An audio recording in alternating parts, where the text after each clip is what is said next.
Buenas tardes, compañeros. Voy a estarles hablando de 5 hechos que me parecen los más importantes para la historia sociopolítica de Colombia, basados en la pregunta formulada por la profesora.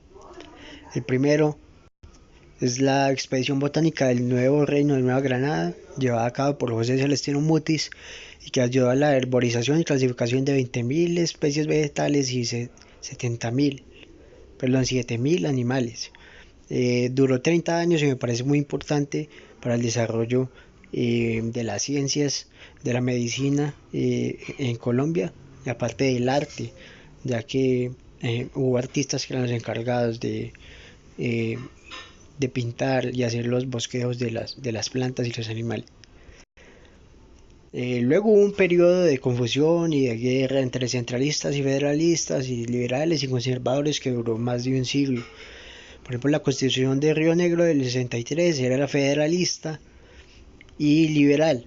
Entonces se da prioridad a las ciencias, al arte, se abolió la pena de muerte, la iglesia no tenía tantos beneficios. Por su parte, la del 86 era centralista y pasó a ser conservadora.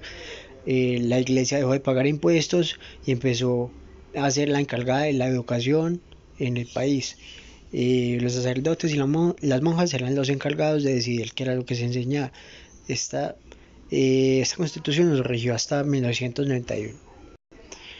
Luego la guerra de los 1000 días, que sucedió entre 1899 y 1902, todavía con el conflicto entre liberales y conservadores, nos dejó con una devastación económica que, entre otras cosas, causó la separación de Panamá con ayuda de los Estados Unidos. Todos estos hechos están entrelazados. Luego sigue la violencia que ocurrió después del asesinato de Jorge Eliezer Gaitán, y creó un conflicto que nos dejó entre 200.000 y 300.000 muertes, la migración forzosa de más de 2 millones de personas. Todo esto por lo mismo. Fue asesinado este candidato que era liberal. Luego el Frente Nacional, que fue un pacto político eh, entre estos dos partidos que acabó supuestamente con el conflicto. Aún así, surgieron nuevas guerrillas por el inconformismo frente al gobierno.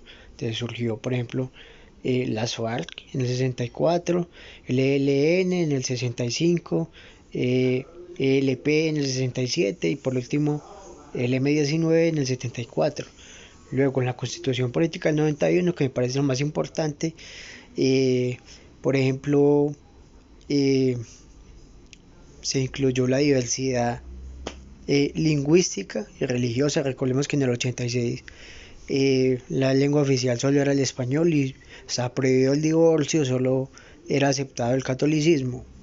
Recordemos que esta es llamada la Constitución de los Derechos Humanos.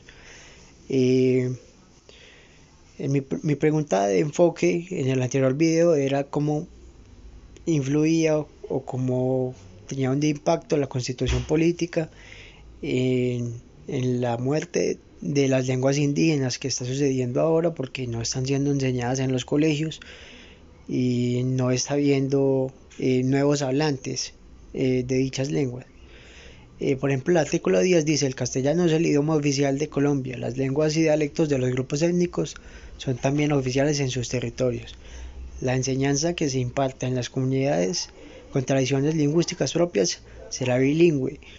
Es decir, deberíamos hacer algo para salvar estas lenguas que están a punto de morir.